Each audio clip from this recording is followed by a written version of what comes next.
Welcome, everyone.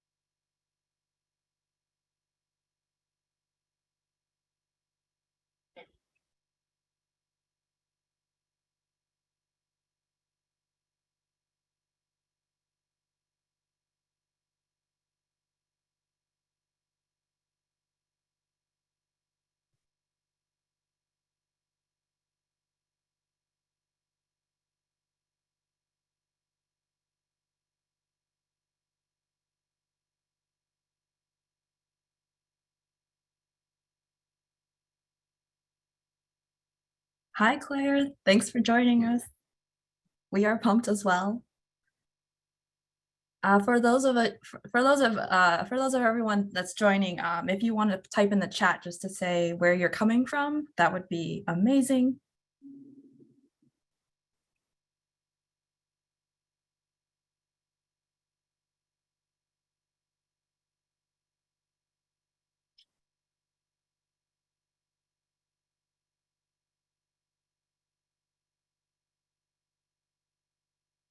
Hi, Tatum.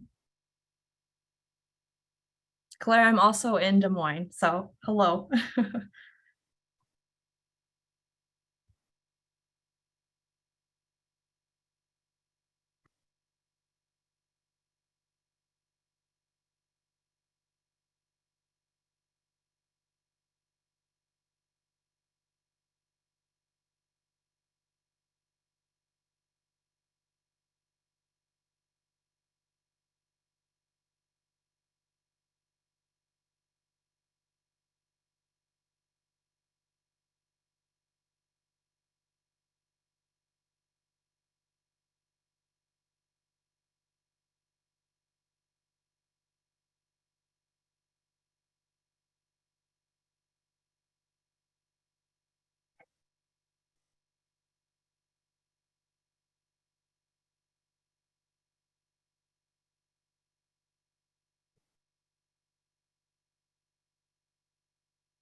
All right, it is 5:02. For sake of time, sorry, 6:02. I'm running on Eastern time here. Welcome, everyone. I'm so happy to see you all. Good evening and welcome to session 1 of our inaugural professional development series.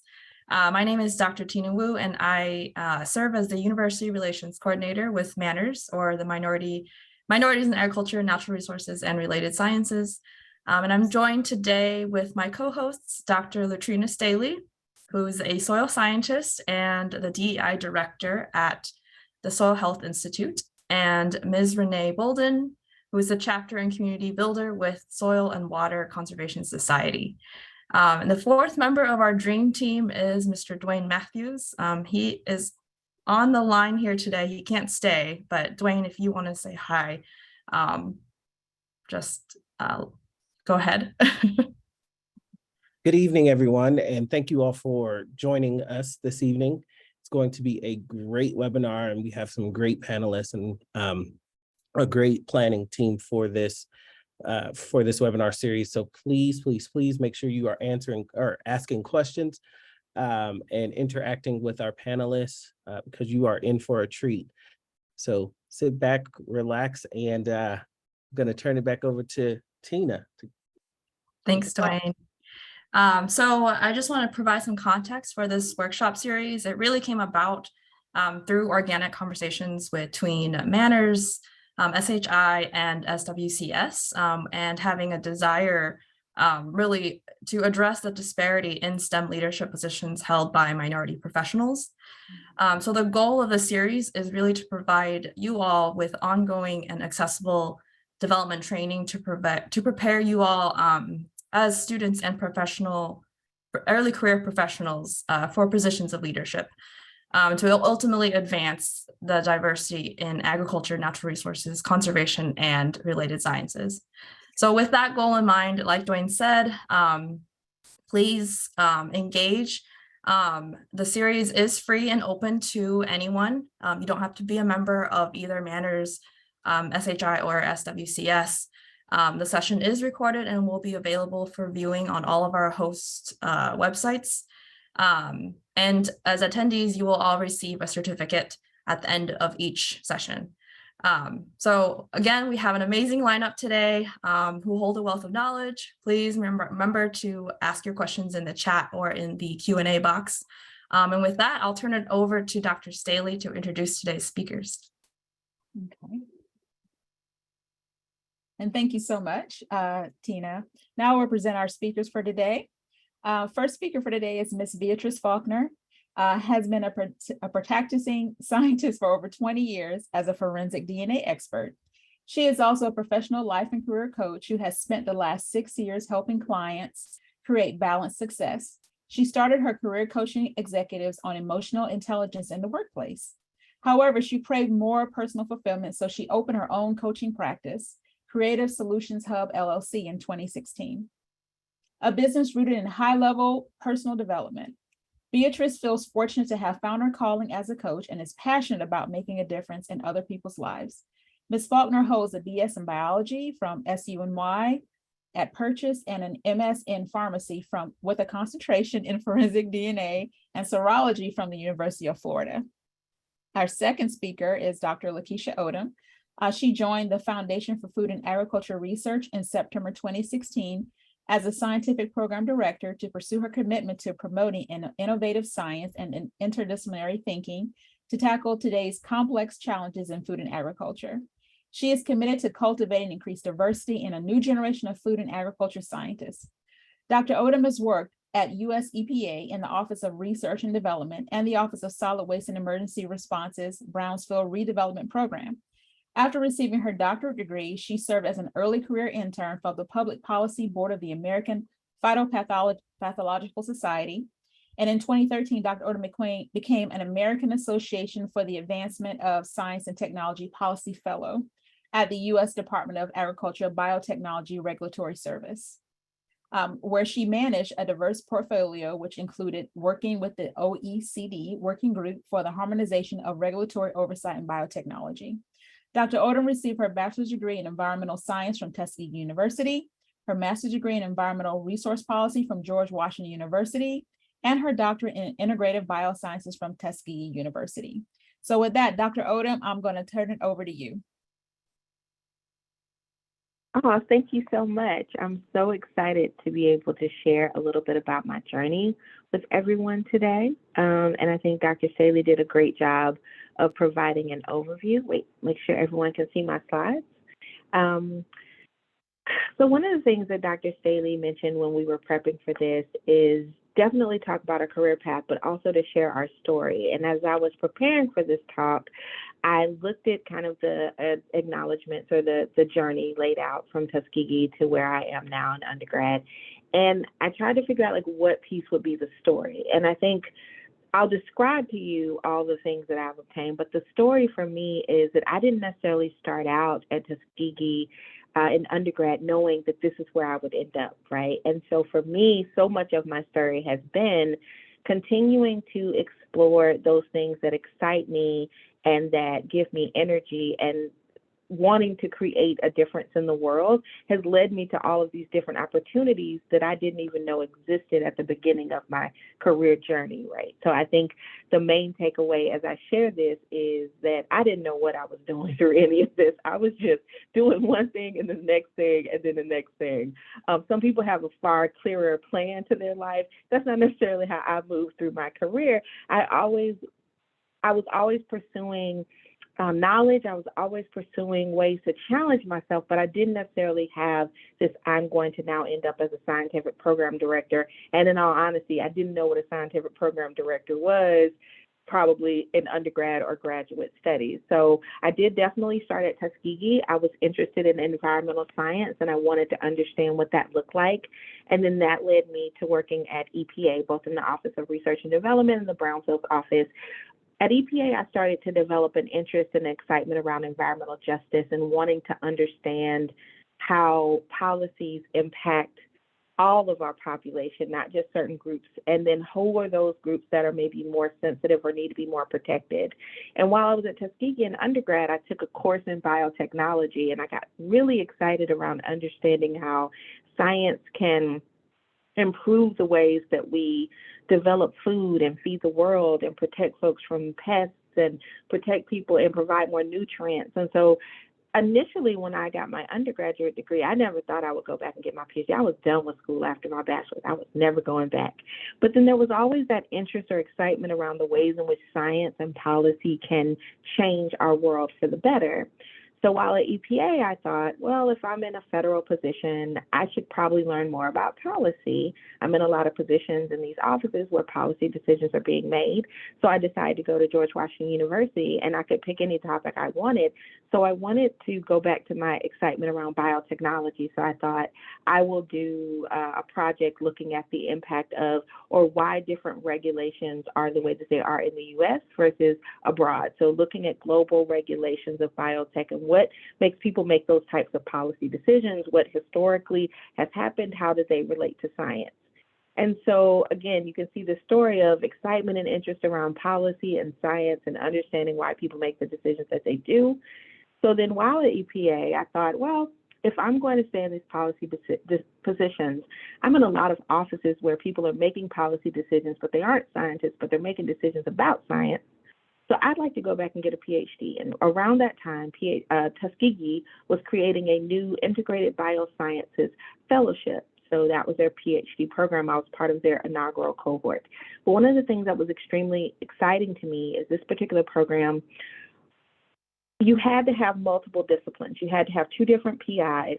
And so it was also this way to tackle a challenge and not just come at it from one discipline, because I have an interest in complex, tricky challenges that need a lot of different disciplines to resolve it. So while at Tuskegee getting my PhD, I decided to look at the impact of a genetically modified cotton on soil health and enzymatic activity. So I'm pulling together all these different interests of mine, right? My biotechnology interests, my interest in environmental science.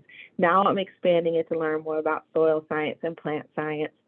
And also while at Tuskegee, UC Davis and Tuskegee had a relationship where they had a Create IGERT fellowship, and I had the opportunity to spend some time in Ireland for about 6 months doing research. And I also, in that time frame, became an American Phytopathological Society public policy fellow because, again, I'm a soil scientist, but I'm doing a lot of research on plant pathology, and I thought, oh, I'd love to learn how policy is like enacted from this professional development space. So I think you see like building on interest in my research, but also really interested in policy, wanting to understand how these 2 worlds collide.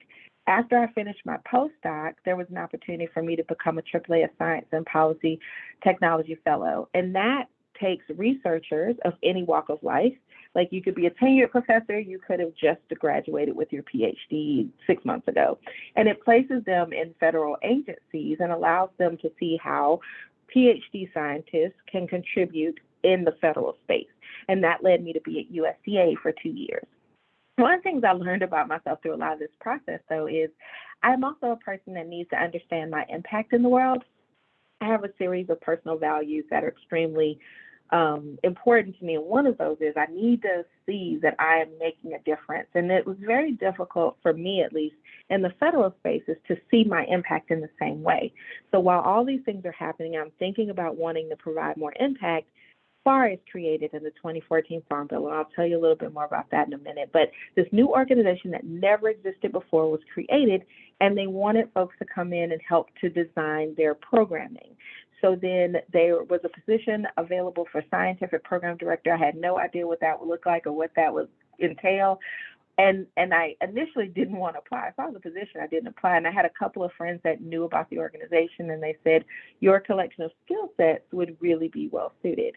And that's the other part of my story that I hope I can share, is that there are sometimes positions that will use parts and gifts you don't even know you have, and that's an amazing opportunity. So this position has been that for me, in that all along I'm collecting an interest in DEI, an interest in environmental justice, an interest in policy, an interest in science, a commitment to mentorship, a commitment to training the next level of scientists in this space. And in this current position, I get to do all of those things, right? And it's been such an exciting position. I'll share a little bit more about specifically what I do now in our organization, but I think the main thing I would love for anyone to take away from this conversation is that you don't necessarily have to know exactly your path. And very often, even if you do, you deviate from that path. But I will always say your gifts will make room for you.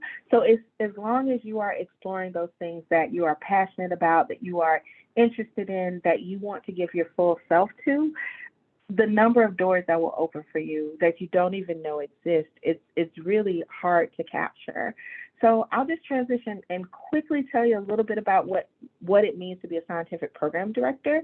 So at my foundation, we connect funders, researchers, farmers, and the goal is to pioneer the next frontier of ag innovation. And so we look at ways in which we can enable, through the research that we fund, to provide every person access to affordable, nutritious food grown on thriving farms. Well, what does that mean in practice, right? So we fund across 6 different, we call them challenge areas, but they're just research areas.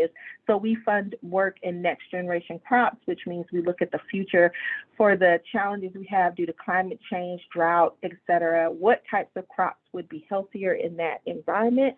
We look at advanced animal systems. What's the future? How do we fund aquaculture? How do we look at ways to more efficiently and effectively grow and have animal systems? Sustainable water management, right? How do we manage floods? How do we manage droughts? Again, climate is across this, as it is impacting our ability to farm, produce food healthily. We look at urban food systems. What can we do in those urban spaces? The health ag nexus, what's that connection between health, nutrition, and agriculture? How are we growing our food? How are we making it more nutrient dense? And then finally, I manage the soil health portfolio. We were created in the 2014 Farm Bill. We are a nonprofit 501c3, and the way that we create our funding opportunities is that we have to find a non-federal matching partner. So we can't match USDA or NSF dollars, but we can match funds with different foundations like Rockefeller or Gates Foundation. We can match dollars with state and local entities. We can also find matching dollars with companies and international entities. So we have over 550 distinct funding partners. And in the 6 years that I've been at FAR, and I was one of the first employees, we funded about $368 million of research across these 6 challenge areas.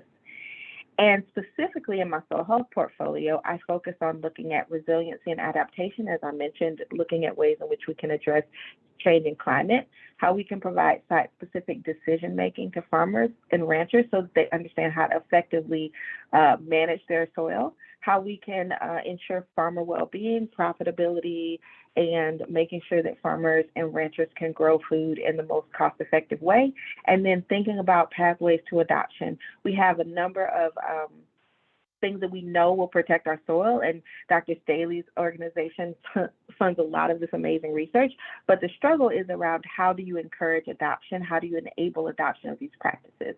We also look at ways in which we can support diversity and inclusion, and how we can amplify UN Sustainable Development Goals. So specifically, before I turn things over to our next amazing speaker, I'd love to share a little bit about what a program director actually does. Because again, this was not something I knew before I started this position.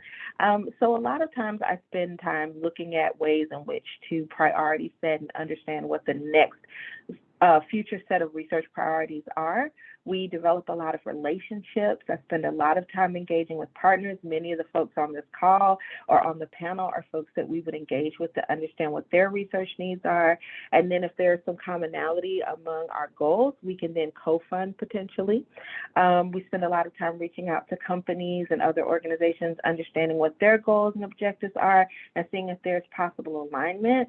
We develop a lot of grants. We manage those grants. We develop budgets, manage those budgets, and then oversee the evaluation of the funded project. So a position like this, you wear a number of hats and you kind of pull on a lot of different experience.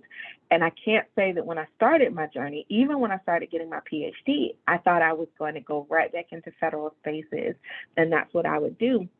And I think the story for me is, and the thing I want to impart, is that there will be amazing opportunities that might come your way that you don't even recognize yet, and that all along you're amassing this huge amount of skill sets that you may not even know is at your disposal. I'm a huge relationship builder. I'm really good at connecting with people, but that's not something that you think about when you're at the bench as being this skill set. But now I work in an organization where building relationships is 90% of my job, right? So it wasn't something that I thought was this huge skill, but depending on the circumstance, it became something that was quite invaluable to me. So I think the thing I would just love to impart, as I've shared a little bit of my journey, is thinking about all the ways that every skill that you're obtaining, every lesson that you're learning now can be of value to you. And then in your future, there may be so many opportunities that don't even exist now that will exist later, because sometimes the organization isn't even created yet. My perfect job didn't exist before 2016. The organization didn't exist.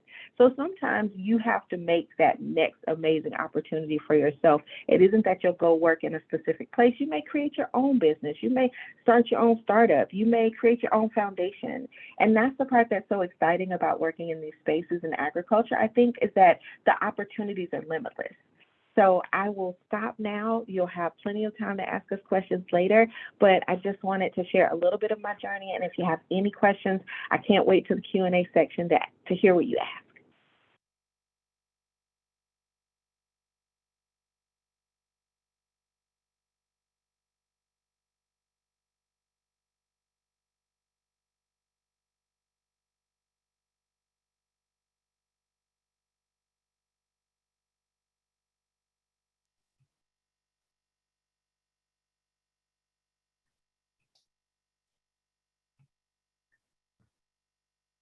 I think I'm turning everything over to you, Beatrice, if that's okay. Oh, absolutely. Hello, everyone. I am very, very happy to be with you. Thank you, Dr. Staley, for that gracious introduction. You know, it's funny because hearing Dr. Odom's story takes me back to when I was in graduate school. And at that time, I was pursuing a degree in molecular biology and genetics. And I remember y'all being in the laboratory at like 11:30 p.m. at night, just doing these time mating experiments with mice and rodents and sobbing, knowing in my heart, dang, this is not for me. I don't want to do this, you know. Although I had the utmost respect for cancer research, I just didn't want to do it, but I felt stuck. I'm like, I'm already in this master's program. What am I going to do now? It was one conversation I had with my best friend, and she heard the heaviness in my voice and in my spirit when she called, and she said, listen, what's the problem? Just change your mind. And literally, it was almost as if that was an aha moment like no one else's business, because she literally gave me what seemed like permission to change my mind. So I just wanted to kind of start off with that. And life is a journey, and it's never, there's no straight way. Just enjoy the ride. And along the way, you're going to meet people that will support you and walk alongside you. So don't worry too much about exactly how you're going to get there. Just keep moving forward. Okay, so what I'd love to do is just kind of give you, so like Dr. Staley said, in addition to being a forensic DNA expert, I do testify in court on DNA results, criminal cases and things like that. But I also am a life and career coach. I got into life coaching, like Dr. Staley said. I was coaching essentially executives at a larger organization that I worked with, particularly in emotional intelligence, because there was a lack thereof, particularly from the top down. So that really interested me in that space. A few things I want to give you, just a few quick and actionable items that you can use immediately for your job search. Okay, I have a zillion of them, but I'm only going to give you about three for this evening. Number one, soft skills versus hard skills. Emphasis on soft skills. So soft skills are things that are not quantifiable. So maybe it's like motivation or teamwork or collaboration, open-mindedness, versus your hard skills, which are things that are quantifiable. So maybe that means, a particular degree or your skill set when it comes to computers or something like that. There's a study, and I will actually send the link to Dr. Staley, there's a study that showed Black workers are oftentimes rated lower on soft skills for no reason, okay? And because of that, it tends to leave Black and minority workers unemployed and underemployed, especially post-COVID.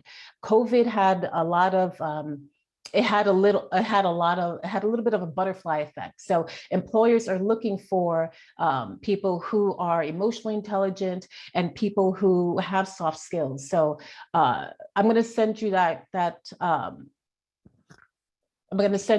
study, Dr. Skelly. I think it's a very interesting read. So going back to what I'm saying, soft skills, a lot of people on their resumes tend to be very heavy with their hard skills. My degree in this, my ability to do this, my certification in this, all of that is wonderful, but I'd say switch it up a little bit. Make yourself, it's not enough to differentiate yourself from the next qualified candidate who is just as heavily pedigreed as you are, and et cetera.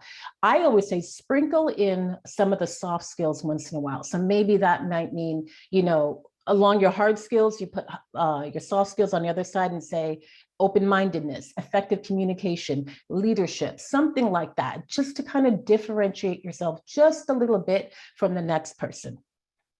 Number two, I would say it's interesting when Dr. Odom spoke about it really wanting to make an impact and having her own personal value system. I notice I have a lot of clients who now incorporate personal mission statements in their CVs or their resume. So I'm going to read you off two clients I have. So with these two clients, one of them had very little to no formal work experience, and the other one was a postdoc. So I'm going to read for you their particular mission statement. So the first one was, in pursuit of work that lets me collect meaningful experiences and relationships, I collaborate with creative designers and developers to bring projects to life. I help brands develop marketing strategies, create concepts, and et cetera, et cetera. That was one. Another one of my clients, and this was one that she didn't have very much formal work experience. She wrote that she's a learner. She's driven by curiosity and a passion for exploring new topics and ideas. She says, I quickly dissect complex problems, transforming them into manageable pieces. I act as a catalyst, facilitating growth and performance. So I say that just to say, don't worry about what you don't have. Whatever you have, you got to work with it. You're not trying to be the next person. You're trying to be your own person.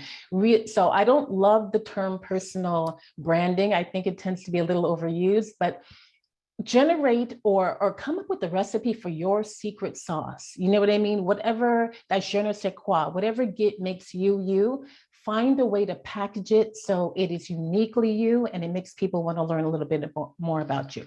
Another thing that's pretty helpful that I've been seeing is that you're a strong presence. So let's say you're writing your cover letter, okay? So cover letters, look, HR, they're reading a zillion of them. They don't want to read them. So you have to do something to make yours, you want the reader to want to keep reading, right? And you want them to learn more about you, like, well, this person sounds pretty interesting. This candidate seems different. So I'm gonna give you some ideas of, let's say you're writing your cover letter. And you really want to highlight your individual strengths and package it in a way, again, that's slightly unique and maybe even witty. So for example, one of my clients said that he is Johnny on the spot, meaning that he will understand the account. This was for an account manager position. So he said something like, he understands the account and the process well enough to have answers to most client questions without having to punt, meaning, without having to, relay the message or pass them on to someone else. He comes prepared with solutions. He doesn't just flag problems. He mentioned also in the cover letter, he has poise and presence. He's clear and articulate. He can navigate sticky situations with grace. Okay, so that kind of, conflict resolution nowadays is a big thing. So the ability to gracefully navigate sticky situations is very important. He does whatever it takes. So in that, he is a resource. He knows the agency well enough to know who to ask. So even if he doesn't know the answer, he knows who to go to in order to find the answer. So, and one of these, I like this part. He says he has spidey senses.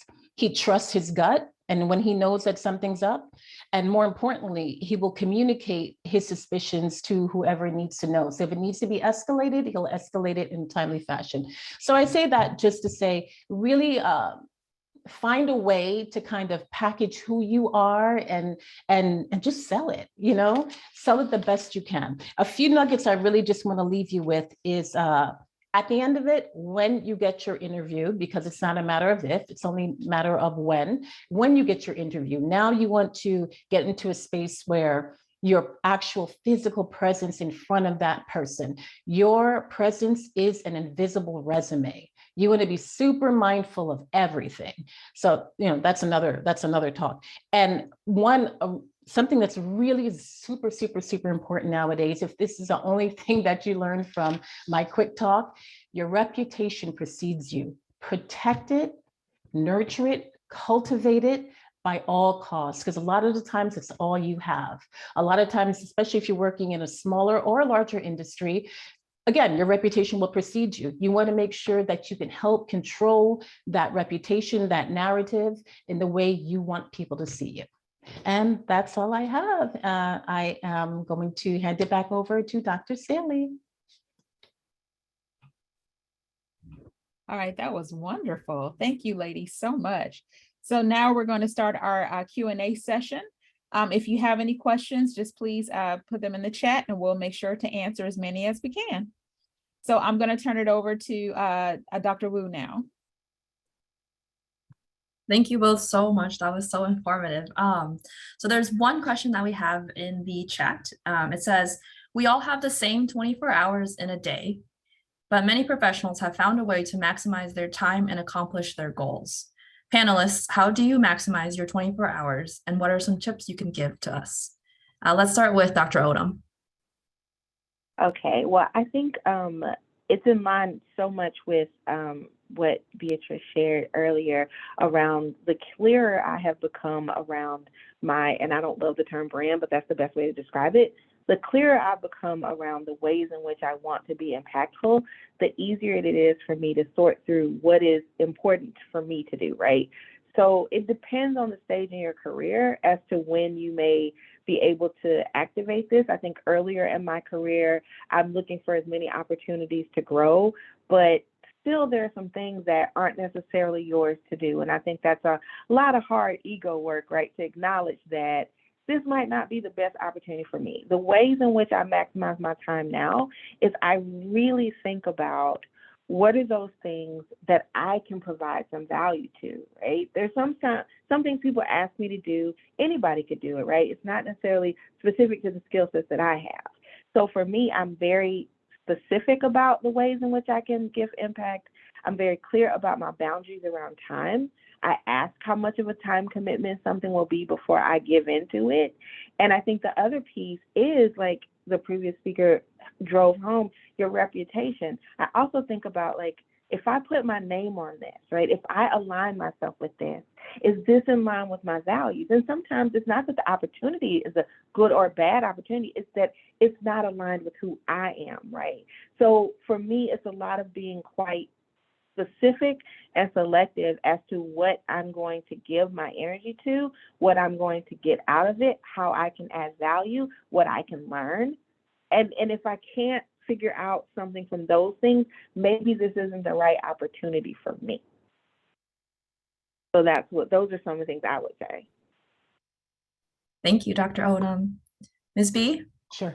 So, you know, the question resonates. So the answer I'm going to give today is probably not the answer I would have given you years ago when I was not as senior in my position. So what I would, if I could tell my younger self this is what I would do.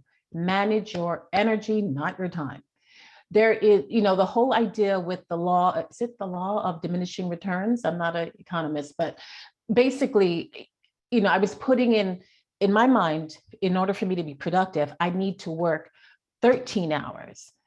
Yeah, it's quality, not quantity. Because after hour 8 or 9, guess what? That remaining 4 or 5 hours, I'm producing trash quality work. Law of diminishing returns is a real thing. You work, you manage your energy, not your time. It's not about getting everything on your to-do list done. You want to do it well. I so much rather you aim for quality, not quantity.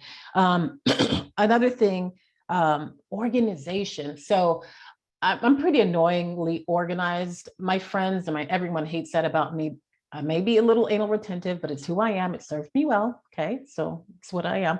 Organization is a wonderful way just to maximize your time, your energy, and everything. Disorganization will cost you opportunities. It will cost you money.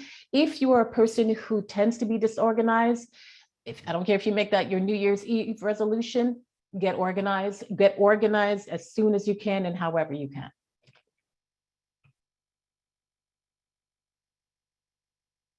Thank you.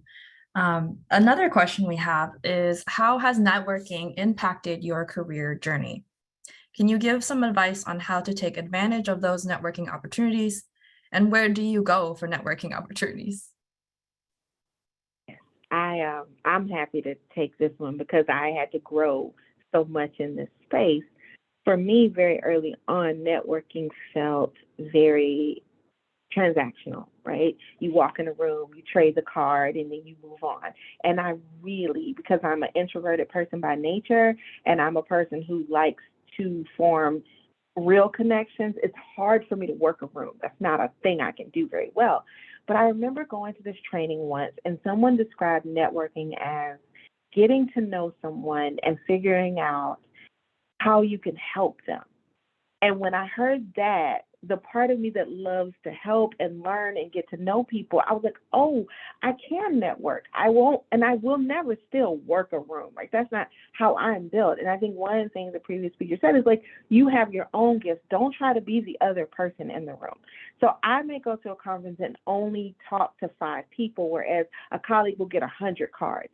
But I promise you, those 5 people, I know their children's names. We are going to hang out after. And those 5 conversations will lead to an actual project. Whereas if you work the room and get 100 cards, you're not going to follow with 100 people. So I think for me, the lesson I had to learn was to do it the way that felt authentic to me. Because I think what people really resonate with in networking is that you are yourself. You're not, people can tell when you're trying to just smooth them, and they can tell. So finding the way that you can interact that feels true to you has been the thing that is most important. And as for opportunities, I'm a huge fan of kind of just reaching out. People reach out to me on LinkedIn. People reach out to me. And if they are like, and not just like a blanket, like, can I be in your connection, but actually like, hey, I heard your talk and I would love to talk to you about the work you do. People love to talk about the work that they do if they're excited, right? And so you have to kind of be willing to put yourself out there and ask for 30 minutes coffee chat of someone's time. I would also, though, be like, again, I feel like I'm just piggybacking off of our other amazing speaker, but be very organized in what you're asking people, right? If you do ask someone for a coffee chat, have a little agenda in your mind, because people are busy. And if you can come into that meeting with clear asks, questions, and sort of a structure, they will really appreciate giving you that time. But if you get on the call and you don't know what you want to talk about and you're making them do the work of it, that's harder, right? And so I would say the 2-3 things would be figuring out a way to do this that feels authentic to you, outreach to people, but being very clear about what you want those folks to talk to you about, or have questions and a structure for them so that they can easily interact with you. Those would be my 3.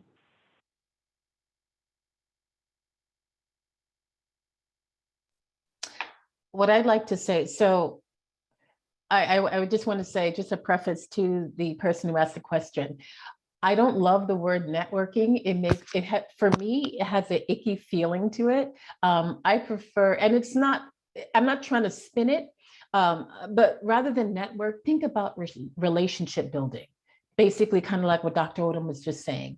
You're not going for the quantity, you're going for the quality. So those 5 business cards that you had, as opposed to the 100 that your counterpart had, again, it's you want to work smarter, not harder. So rather than network, because networking has when people are networking, you can tell.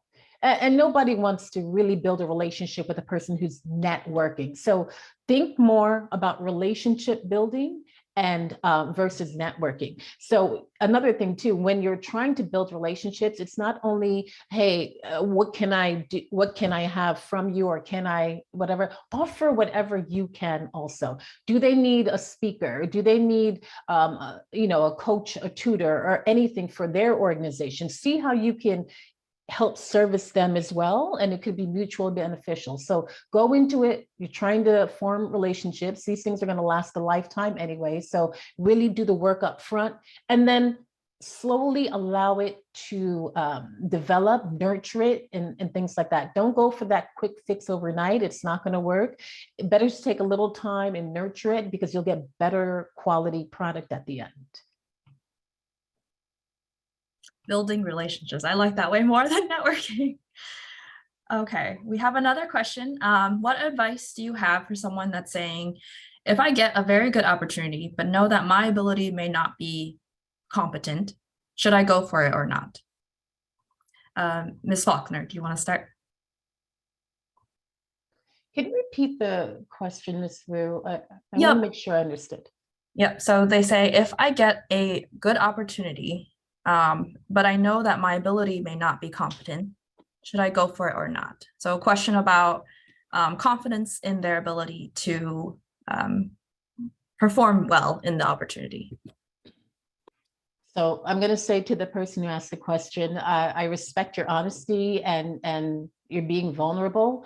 But I will tell you this, the mindset you're going into, listen, if you're not confident in it, get confident in it. Whether it's study up on it, learn more about it. I think the best way for you to be confident in something or competent in your skill set is to hone it, fine tune it.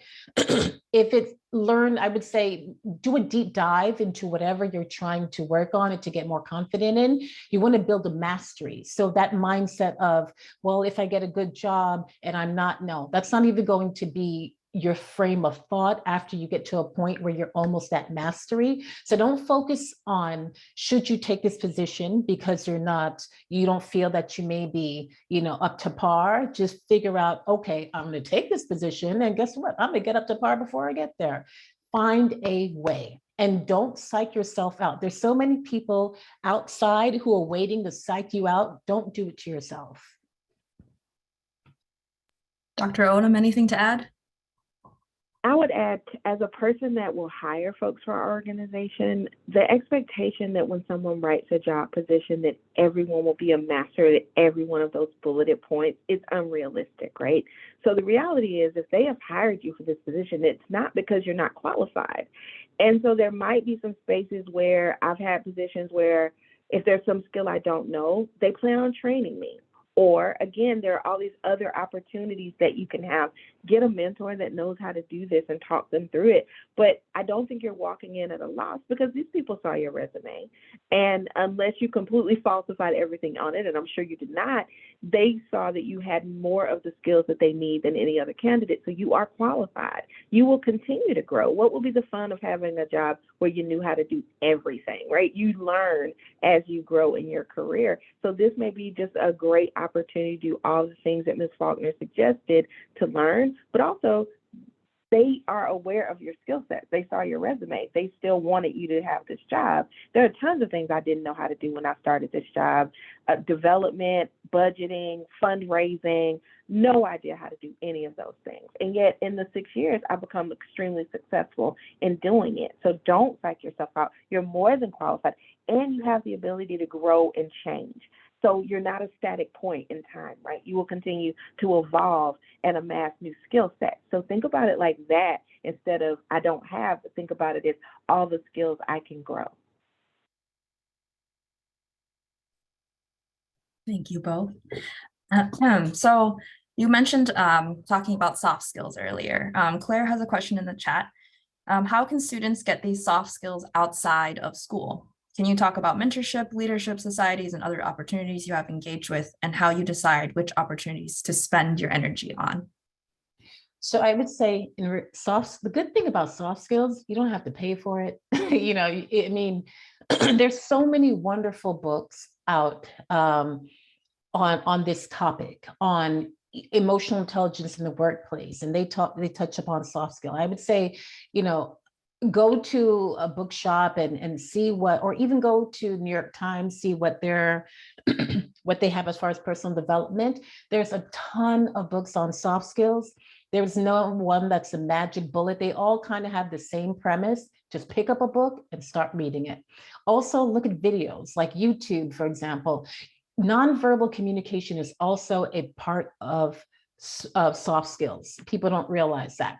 You can be saying something, but your body language is telling you something else. It's not jiving. It's not in alignment. So I can already spot if you're being like unauthentic. So just start reading, pick up a book, start watching, watch some YouTube videos on soft skills, and practice. Practice with people. Don't need to know that you're using them as a guinea pig. Just every interaction with anyone is an opportunity to test and feel out soft skills. So don't get too much in your head about that, because it's something that'll come to you a lot more naturally the more you see it and the more you know how to identify it. In regards to managing your energy, so I have to say I'm highly empathic and I feel everything, and that drives my husband crazy because he's an engineer and everything is A plus B equals C. I don't roll like that. So for me, it literally is, how is my body feeling? I check in with myself a lot. Can I, bust out this one more forensics report just to kind of get myself to like 3 for that day? I could, but then the gut of my stomach is saying B, but it's not going to have your secret sauce. You're already tired, you're burning yourself out. And that's the decision making, the internal compass that's saying, girl, turn off the computer, go to sleep, or do something else. It's not worth it. Really check in with yourself and listen to yourself. Don't try to I'm going to ignore this. No, your body is telling you these things for a reason. And it's really important about managing your energy now and then, if you get into when you get into the workplace, you have people who are in their 10, 20, 30 years who ignored checking in, and now there's ailments involved, and it is hands down stress related, burnout, and it does not have to be that way. So you're in a wonderful, powerful position right now, because you can set your style of working and make sure you're incorporating wellness, whether it's meditation, whether it's prayer, whatever you do, just incorporate a daily wellness practice while you're trying to manage your energy. And I promise you, it'll all kind of just comes together in like a really beautiful symphony.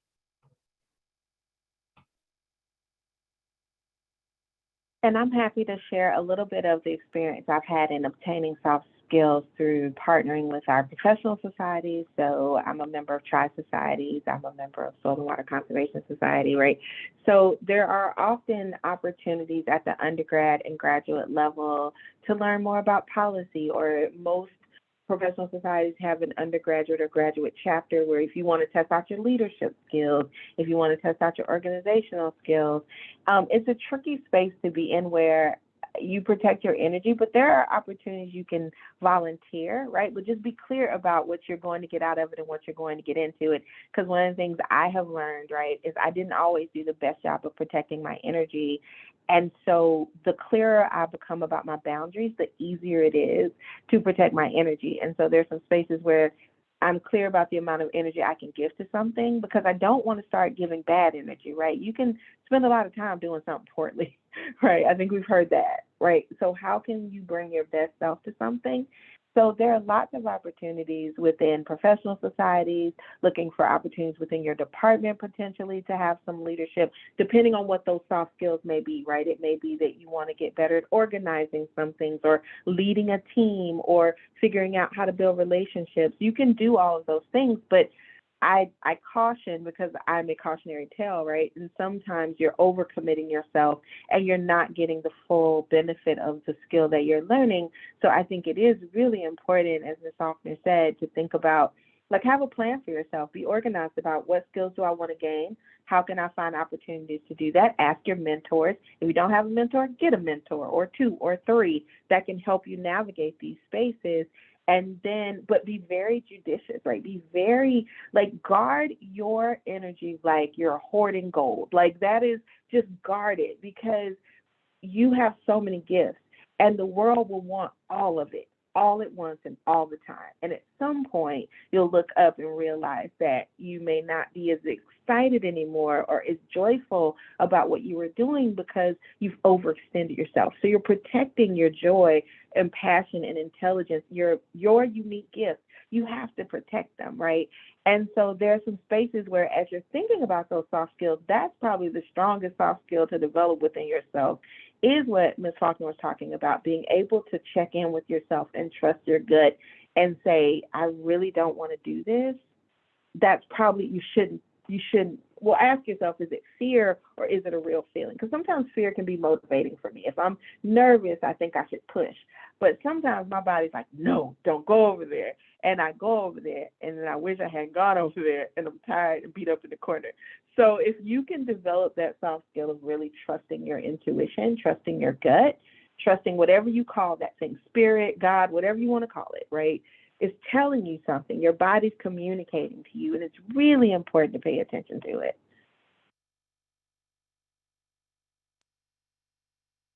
All right, we have two questions I'm going to combine. They are sort of related. So as a recent graduate, what are your advice for career searching? And in part of that, when you're navigating and analyzing job postings, and you don't have all of those skills listed on their, qualifications, how do you navigate that? So tips on career searching, essentially, as a recent graduate. I'll let Dr. Odom take that first. Okay, so I'll take the piece specifically around like the skill set and job postings, because I've drafted a number of these. I think it's a very, there was a study, and I'm sure Ms. Faulkner knows what it is, but it's this study where if you are a white male, you feel as though if you have like 2% of experience, you feel that you are an expert. But if you are a woman or a woman of color, you feel like you have to have like 85-90% of experience to be experienced. So I think that there's sometimes ways in which we psych ourselves out. When we draft these position descriptions, it's asking for the moon. It's asking for everything in the world. There is not one person that's going to have all of these qualifications. So the reality is we're looking for a person that has the not only the qualifications, but a good fit for the organization, right? So you could have all those qualifications and get interviewed, and you and the company are like, our personalities, the way we like to work don't match, and neither one of us want this, right? So the first thing is look at what skill sets you do have. Ask yourself, are you discrediting yourself? Just because you didn't get paid to do something doesn't mean you didn't have that experience. If for your church you organize a number of events, you didn't get paid to do that, but you know how to organize events, right? So there, I think also we sometimes discredit ourselves because we think if it wasn't a paid position, I don't have the skill set. Whereas if you really look at kind of the ways in which you navigate your life, you may know how to do project management. You may know how to do event management. You may know how to do communications or some portions of that, right? Because you've done them in other areas. So I would ask, if you look at a job position, don't just look at the things that you put on your resume as a higher position. Look at your volunteer experience. Look at what you've done in your community. Look at what you've done on your sports teams. If you were the lead of a sports team, you know how to organize people, get people to be on time someplace, give people you know how to run a meeting if you've done something like that. And I think very often we sell ourselves short because we say it has to be the exact same experience in this professional setting, when in reality, it could be a number of skills that you've obtained through various walks of life. And also, as you said earlier, no one's going to have every single thing on that list. That's just not how position descriptions are made. They just write them and say, we want all this stuff. And then you go, okay, this person has like 75% of that, and we really would like to work with them. So if you don't have everything, you don't have to make anything up. You just have to be honest and say, I'm really great at these things. There's room for me to grow and improve. Or as Ms. Faulkner said, look at that position description, read up about it, watch a couple of YouTube videos. So for the interview, you can at least say you have a contextual understanding of what that is, and you can always continue to grow those skill sets. Ms. Faulkner, what would you say?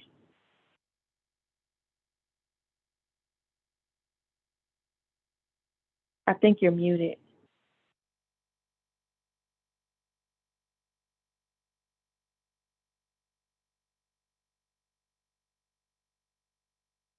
Okay, can you hear me? Well, you can hear me? Okay, great. So a few things came to mind. One thing was, don't be imprisoned by those filters, okay? So when you are looking for jobs, people get really laser focused and almost limited by those filters. Listen, you just be mindful of what you're using. I get it. If you're just coming out of school and it's entry level, I get that. But don't necessarily put a filter for entry level. Just leave it kind of, vague and see what comes up. So just don't let the filters put you on a course that can essentially define your entire future. Okay, so just be mindful of filters, not to overuse them. And honestly, branch out a little bit. It'll give you an idea of, even if you're not applying for that particular position, maybe later on is something else you want to aspire to. Dr. Odom made a great point, and I'm going to try to drop something in about transferable skills. So basically, look, if you're applying for a position and they want leadership experience, look, did you coach, or did you coach a soccer ball? Did you coach a soccer team or whatever? Or did you volunteer for a particular organization? That is leadership. Okay. So address it. I'm going to try to drop something about examples of transferable skills, and that'll kind of make it a little clearer. I would also say, when you're looking for a job, definitely find out about the culture of the job, find out the mission statement of that company. It's very rare that I say you need to make sure you're working somewhere where wellness is incorporated and it's trickling down from the bottom, from the top down. Wellness is everything. If you're not healthy mentally or physically, you can't do any job ever in life. Focus on culture and make sure that culture is a good fit for you. And lastly, I always tell people, always have a BHAG, meaning a big, hairy, audacious goal. Apply for a job that you have no business applying for. Why? Because you don't know. Anything is possible. You know what I mean? And you don't know what doors that may open up. So apply for positions that you have maybe just, if you think you're underqualified for it, apply for it anyway, just to kind of give you a little more perspective, just to give you a little vantage point, because you might be surprised at what you find. Alrighty, so we are getting very close to our 7 o'clock cutoff. So I'm going to kind of take this opportunity just to note that all of the panelists' emails are in the chat. Unfortunately, we don't have time to stick around and do some additional questions.